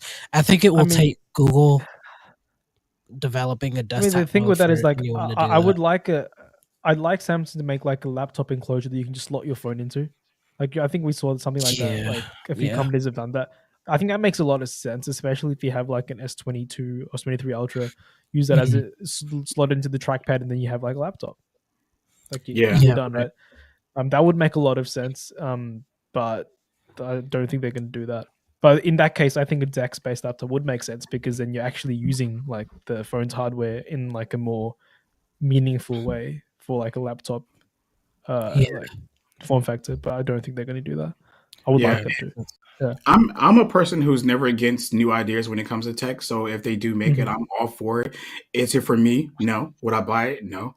I do. No, that's what I do. That's what I hate about people. Like the company does something, and they're like, "Why? Like, how dare they? Like, hey, you guys ask for innovation. It's for somebody. If it's not for somebody. How many? If it's not, people ask for innovation, but like if it's not the innovation they want, then it's bad. Yeah, it's never bad. It's never bad, bro. Like that new laptop Mr. Fisher showed, where it folds and turns into all this other stuff like that. I can totally see somebody using that on the go. And I can totally see myself using that. It's so cool. But it's cool. I respect that. You know what I'm saying? Like for what I do, I don't feel like it's a need for me, but I can see it being a need for somebody. I don't travel. So for sure, laptops is like the last thing I use the most. So sometimes 90% of the time, laptops in my house stays in my house. And that's why I prefer desktops because this is where I'm doing all my work. But easily somebody who travels can take a full desktop That's what setup I'm like saying. that and unfold it. That is insanely crazy. So Yeah. like I can see that. So I'm not I'm like, bro, I'm gonna be honest with you, Ramal. You gotta be honest, man. You know it's like mostly Apple users who don't like innovation Oh unless yeah. it's Apple. And that's the reality of it. Because when they're the ones that hate it the most when they see other people do it, I'm all for it, whether I'm going to use it or buy it or not. I'm like, that And is cool. that really reflects upon how good Apple's like marketing is, because like Mhm. they have does. they have done a lot. Like They to made it get to this, like, emotional and mental. Yeah. They touched every single like part of people. no, bro, they made mentally. it It's spiritual. insane. Like it's Yeah, like right. it's like almost religious, right? We Yeah. have Apple like yeah, exactly. That's what I was just about to say. That's almost like a religion. Like it's Apple loyalists out here, like Mhm. Appleists. It's crazy. And look, I like Apple products. I use a lot of them, but it's I like use them more and than anything. I have a working relationship with Apple, but I've made it clear to them that like they're not going to get special treatment because of it. And I don't know about Apple PR in the US, but in Australia they respect that. Like they, because Apple, I feel like Apple PR in Australia is like it's a completely different beast. Like because they like criticism. They're like, give us criticism. Like, all right, I'll give you criticism. Like if you're asking for it, like I'll give it to you. But like it's I think what people really what they lose sight of is that you can have something, but you can be both positive and negative about stuff you have, but for the right reason, right? Like, cause it's not Right. like I'm not hating on it because I want it to fail. If anything, Mhm. I don't want anything to fail. I want everything to succeed because that's better for everyone, right? But people Yeah. really lose sight of that because like I criticism agree. is good. It is healthy when it is done well, when It it is is. done from like a It good is. place. Yeah. Yeah, and we should want innovation because, like I say, you never really know how much you need a product until you actually try it. I can't even Exactly. count how many products I purchased that I was like, I ain't getting that. Like, matter of fact, I'll just use one example. When wireless earbuds came out, I was like, I don't want that because I'll lose my earbud. 100%. Right? I cannot live without wireless earbuds no more. I wouldn't Oh, a God. cord. No, I would never put a cord. I would never buy earbuds with a cord. I would buy headphones with a cord still because the audio quality, but I would never buy earbuds with a cord anymore. And I was not open to that technology. I wasn't ready for it. And Exactly. sometimes you just have to just try something and just not sit around and wait for your one favorite brand to make stuff. I like Apple stuff. I like Microsoft stuff and Google and Samsung. If any of them drop anything that I feel like, oh, that will help my life, I will buy it and I will use it. Like I tell people, when you walk into my house, it's Best Buy. You can find a section. There's the Apple section over there. There's the Google section over there. There's Samsung section over there. And that's just the reality because these products, there's justice in my life. And like another thing people have to realize is you don't have to be platform agnostic to appreciate other platforms. Like you can have preferences and still enjoy other platforms. Mhm. Like people think everything's so binary. Like if everything was so binary, then like we wouldn't have this much diversity and choice. Absolutely. I don't know. It's people just make me mad sometimes. Man, look, man, I'm starting to try to kill myself off of Twitter more and more because quite frankly, I'm tired of seeing it. I'm getting sick of it because people are just so too close-minded with stuff. Like I'm too open-minded to be up there conversating with a lot of people, man. Like they're so it's just the closed-mindedness, man. I just can't deal with it. It's killing me, man. Like it's like nobody on this side who loves this company doesn't want innovation unless it's that company doing innovation. And you can't even appreciate good tech anymore because, well, who needs that? Like, how can you say what other people need? Like, how can you say that? Like, there's people got See, different. they used needs to be in the me world. like a few years ago when I thought that because like Mhm. I was on that bandwagon of Samsung's phones are full of gimmicks, but then like Mhm. a gimmick to one person it's a feature to someone else. Like that's the reason they're in the phones because people actually like there are people who use the features like Samsung wouldn't have the features there if people would never use them, right? Because that doesn't make Mhm. sense. Like, Yep. it's there because Yeah. people like using them, whether you don't like using them or not. Like that's not relevant because people like using them, and these smartphones aren't made for you; they're made for a collective, right? Exactly. Because people are so personal with these products. That's the problem. They're too personal with it. Exactly. So while we're talking about innovation, I definitely wanted to hit this tweet before we wrap up that Ramal posted a few days ago. Oh, there we go. MacBook should No, not I have can explain myself there. Yeah. There is no need for MacBooks to have touchscreens in their current state, as it wouldn't add substantial functionality. If there are new software, hardware features, and implementations unlocked by a touchscreen, then I'm all for it. Explain Okay. yourself, Mr. Innovation. Okay, here's the thing, right? Okay. I like having a touchscreen on my Surface Laptop Studio. You know why I like having it on my Surface Laptop Studio? Is because I can turn it into something that's not a laptop. But this is very personal. When I use a laptop, I don't reach for the screen. I don't reach for it. That's just this is how I use it, right? That was like a very that's why I That's think I fair. had like yeah.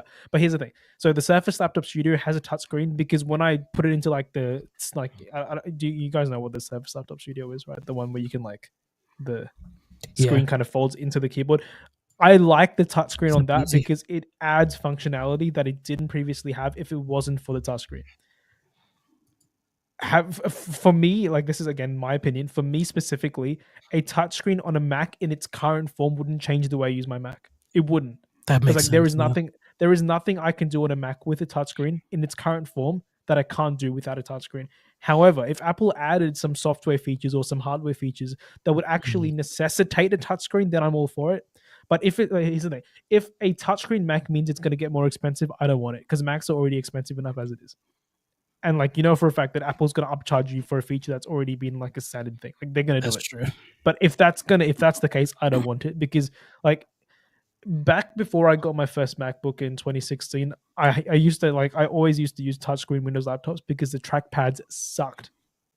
But Mhm. Apple trackpads have made it for me personally to the point where I don't need a touchscreen to do all the gestures that I can do on a trackpad. Now again, this is very personal. This is something that I think it's a very controversial take. But if MacBooks get more expensive because of a touchscreen and they add no extra functionality, I don't think it's something that I would personally want unless it added That's fair. functionality. That's fair. Okay, Yeah. so here's my take on that, right? I'm all for Macs having touchscreens. I agree with everything that you said about the pricing and going up. I would definitely hate that. It's crazy that we know that in reality, if Apple did add touchscreen, they're going to raise the price when we know you can buy a touchscreen laptop at like $199, but Apple will somehow increase that price to about $430 just because they added functionality to it as far as touchscreen.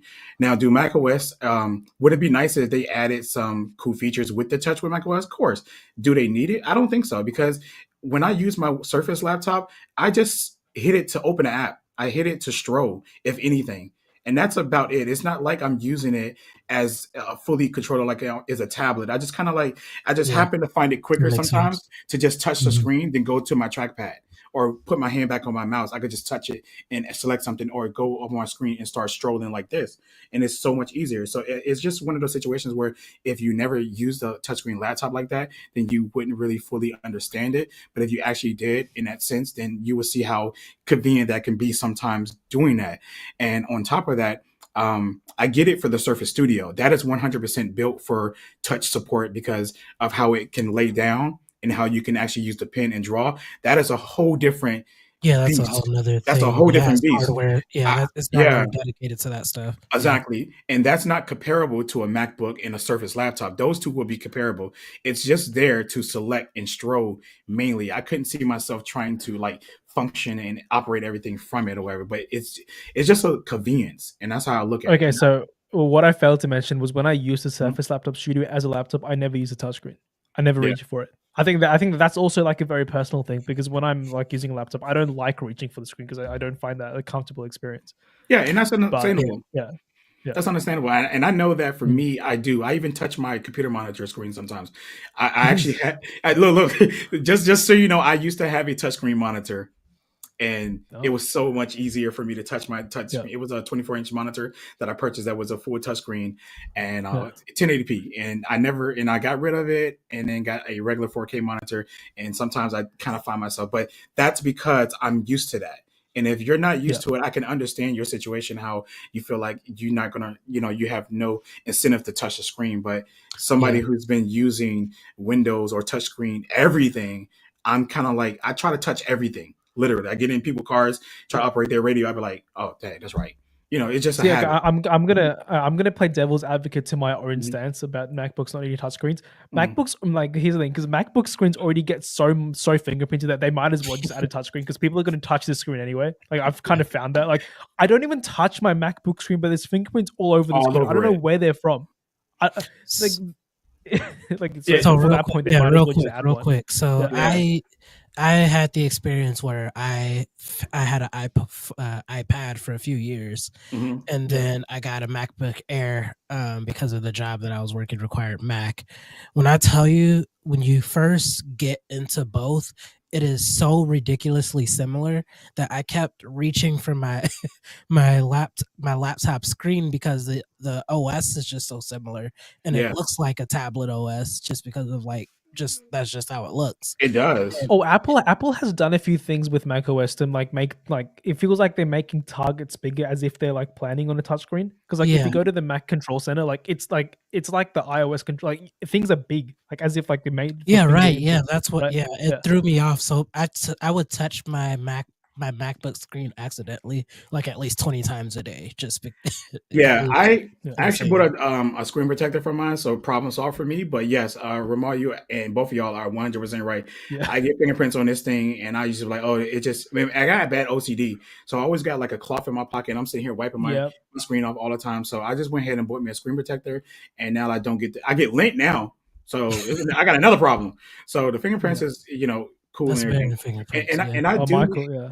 I do hate Apple keyboards when it comes to like fingerprints because you can really see the oil from your fingers up here really bad. And, They get shiny. It's like obsidian after a week. Like, yeah, it's shiny as hell. Yeah. they need to use like I don't know what material they're using, but they need to like the keyboard is fine, but the material they're using needs to change because I'm sick of that. I even bought me Like my cover for it. entire MacBook looks pristine except for the keyboard, and I treat it really well. Right? It's just like if you looked at the keyboard, you think it was like a 10-year-old Mac, but it's like literally 14 months old. That's how bad So it is. I want to hit this Michael Pepper comment. He's always leaves the best comments for sure. This is something a lot of people forget about, like with the development of like M1 and that type of chip or hardware. Mac OS supports iOS and iPad apps for the most part. Like, Okay. there are a See, few okay, this exceptions, is something where this is why Macs would need touchscreens. I forgot about this when I tweeted. Okay, now Macs need touchscreens because Okay.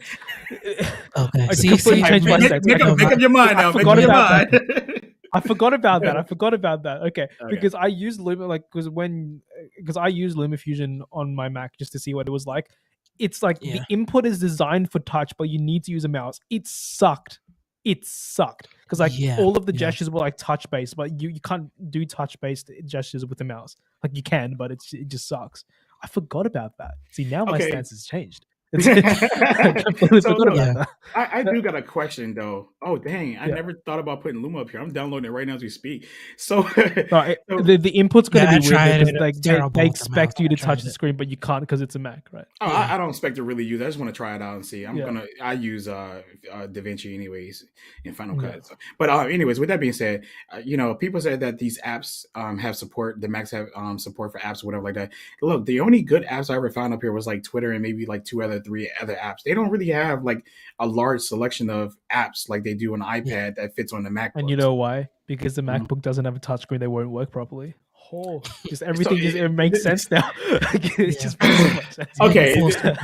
Okay, because whenever I was like, you could download apps for your M1, I'm like, bro, these apps suck. I want my Instagram up there. I want my Facebook up here on a Mac. Like that would suck. Like yeah. Okay, that makes sense now. I mean, I'm pro touchscreen anyways, so I'm a changed man. Because it makes sense though. That's why. Yeah. So I do definitely want that, but I'm gonna try this Luma up here. I'm over LumaFusion. I can't believe Galen. I don't know if you guys have used CapCut on the Mac. CapCut actually. That's what Galen used. That's what Galen used. So good. It's fire. Best free video editor by far, by a lot. Best free simple one compared to like DaVinci Resolve. Well, it's like the best free best free simple video editor. Yeah, it's insane. I was just about to ask you guys, do you guys ever use the Apple Touchpad? Because I've been thinking about getting one because I primarily use the Magic Trackpad. The Yeah, trackpad? that's the Magic Yeah. Trackpad. Yeah. You mean this one? Yeah. Yeah. I definitely like plan on getting one of the sort for Windows. It's really because- nice. I use it with sometimes when I'm feeling a little dangerous. I like to connect my iPad to my TV and just use it, pretend that it's a Yeah. desk setup, and I use this with it. So good. Well, Yeah, I definitely actually get put it one in on. my. I actually had put one in my cart, and I went on Twitter and asked everybody about the Magic Trackpad. Everyone says it's good and stuff like that. And then Ike, he was like, "It's like using the MacBook's trackpad," and I was like, "Damn, I guess I'm not buying it." Yeah. And because Oh, you don't like the I- MacBook trackpad? okay, let me rephrase what I said a little bit, right? Yeah. I don't like laptop trackpads. I don't use them. I'm using a mouse right now with my laptop. I don't like Okay. trackpads. It's too cramped. It's too small. I can't get precision touches or whatever I'm trying to do, whatever. So I don't use them. So when they was talking about how it's beneficial for Final Cut of zooming in, it blew my mind when I went to Twitter and I was actually editing the video in Final Cut and I took my MacBook trackpad and I went like that. I said, get the fuck out of here. And I was like, this time I could zoom in like this the whole time. And I kept going to the little icon going like this. Like the main thing that I want to So- do like with it is video edit. It's so weird, Yeah. like using the scroll button on your mouse to expand and decrease the timeline. Like I use hate the it. MX Master, and I've mapped so that when I click the center button Yeah, or any of the everybody scroll buttons, uses like it. it zooms in and out. I love it. I Yeah. gotta get that But no, mouse. You're the- like the eighth yeah. person that said I need to get that mouse, man. Yeah. Whew, So I what gotta did you get that map? mouse. Amal? What did you map? So I mapped the send. Like you see the button there, that one. Oh, sorry. Let me Oh just, yeah. this Yeah. one. So basically, I don't remember exactly what it is. So I mapped it so that when I click that, and if I hold that and use any of the scroll wheels, Mhm. it zooms on that axis. So for example, if I'm like on a video timeline, it like expands the timeline. If I Okay. click I see this what you're button saying. and I scroll on, if I click and hold this, and then I scroll on the side, bro, I can't Ramel, control real the scroll on quick, the I'm gonna side. cut you off. Yeah. Somebody's Yeah. trying to find you on YouTube. Did you make a YouTube channel yet? Oh yeah, he I has have- YouTube. Has ju- like I 3K don't subscribers. post on it though because I don't have the time. I don't have time. Okay, Um, okay. I did I tell probably them that you're a should, TikTok yeah. person though. Yeah, because they were trying Yeah. to find you on YouTube, but I was like, he's TikTok. Yeah, So- I do. Okay, when the iPad 10 and the iPad Pro M2 came out, I pretended to be a YouTuber and I made the videos for Mhm. embargo. I don't know how these people do it. It's so stressful. It is so stressful. Like, Yeah. I don't know how people do it. It's insanely stressful. Like I can't put can't. myself through that stress. Yeah. I can't. Galen's a champ because he edited on tablets. I can't do it, man. Yeah, it's so much more immersive editing on touchscreen for me. It's It really is. hard to go back to a computer. I'm trying to use like desktop editors now, but like Wait, Galen, certain- have you like used certain things like CapCut that. on Windows? Have you used CapCut? Yeah, on I Windows? have it installed. Yeah, I use it all the time. Like I use that for my church's video editing that I do. You can even do LUTs and color grading in CapCut. Like what? Like it's insane. Yeah. insane. Yeah. It's so good. It's definitely like the best short form content editor by far. Oh, and the auto captions are just spot on. Love it. Bro, yeah, and it's just- I can't. it's so much. And have you used like the little like the camera feature on your phone? You basically get the TikTok camera. No, I Yeah. haven't done Have you that. used that That's something yet? you can do. It's No, so no, what is cool. that? Like you get all of the TikTok filters and features in CapCut, so you could like record.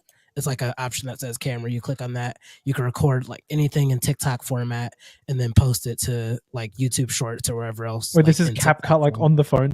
CapCut on Yeah, the the phone. CapCut mobile app. Yeah.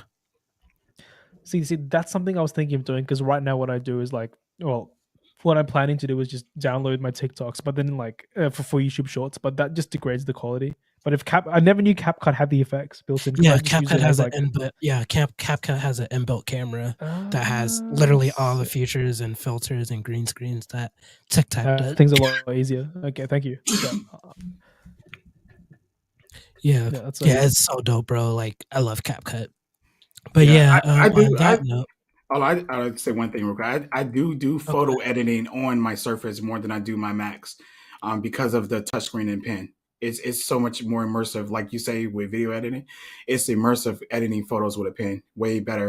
But of course, Oh, like it's so good to touch the thing you're like touching the thing, yes, that you're actually editing and manipulating. Yeah, It's a different experience. Yeah, it's so much better because I'd be like this, and I'd be having a pen in his hand, and I'd be sitting there, cleaning up blemishes and everything else, and just pinching it. It's just so much better editing. That's why I love Photoshop. Lightroom on the iPad. Yeah. Lightroom on the iPad. Well, only because I'm not a Lightroom person. Lightroom is like beneath me. No offense to anybody that uses it. It's just that I don't have. It's just that I'm sorry. It's just that like I'm a portrait photographer and wedding photographer, and now I'm getting into product shots, as y'all can see from my posts and stuff like that. I'm trying to get more into that, so I post my product, my stuff that I purchase. Anyways, with that being said, the Lightroom doesn't give you full control over your photo like Photoshop, and that's the only reason I don't like Lightroom is because. When it comes to people and certain things, you can't do certain things under Lightroom. You have to like port it over to Photoshop to get stuff done and port it back if you want. So for basic people who's okay with just sliders and stuff like that, Lightroom is perfect. But I'm beyond the sliders at this point, so that's where I'm at. The basic bitch. I need my sliders. And I don't take that. I don't take that from anybody because I understand why people love Lightroom, but. Like I say, I'm beyond Lightroom. No. You get me. I don't like Lightroom. I use it because it's like the only thing I can use because Adobe's pricing structure is just dumb. I hate it. I use Lightroom. I use Lightroom and Photoshop because I don't really have that much choice if I want to like collaborate. Like, what choice do I have? I hate that. I hate that about Adobe. I bought Infinity Photo, I think, on my Mac, and I bought it. I think I bought it on my Mac, and I think it's on my Windows. I think I bought that. Affinity. I think I bought that, and it's like Photoshop, and I tried to use it, but I don't know why. I want to switch over to it because it's a one-time fee versus Adobe. I'm paying Adobe every month for Photoshop, and it's irking my nerves or whatever like that. I used to pirate the program. I ain't gonna sit here and lie. And when it came to me having it on Mac, every time I pirate it, somehow it just doesn't work again. It doesn't work again. But if I pirate on Windows, it stays forever.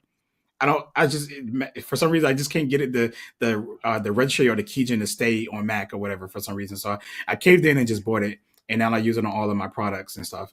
But it's a sad life because I feel like we could definitely do like a whole podcast just on video editing, photo editing software with YouTube. Oh, for sure. That would be insane. You already know it, man.